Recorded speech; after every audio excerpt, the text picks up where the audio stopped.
اے پیغمبر،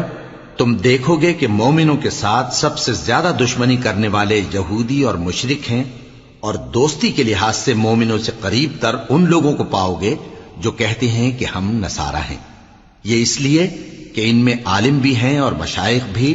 اور یہ کہ یہ تکبر نہیں کرتے۔ اور جب اس کتاب کو سنتے ہیں جو اس پیغمبر محمد صلی اللہ علیہ وآلہ وسلم پر نازل ہوئی، تو تم دیکھتے ہو کہ ان کی آنکھوں سے آنسو جاری ہو جاتی ہیں، اس لیے کہ انہوں نے حق بات پہچان لی،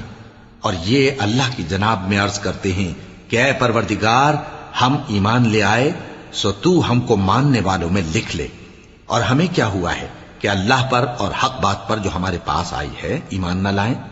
اور ہم امید رکھتے ہیں کہ ہمارا پروردگار ہم کو نیک بندوں کے ساتھ بہشت میں داخل کرے گا۔ پس اللہ نے ان کو اس کہنے کے سبب بہشت کے باغ عطا فرمائے جن کے نیچے نہریں بہ رہی ہیں، یہ ہمیشہ ان میں رہیں گے، اور نیکوکاروں کا یہی صلہ ہے۔ اور جن لوگوں نے کفر کیا اور ہماری آیتوں کو جھٹلایا وہ جہنمی ہیں۔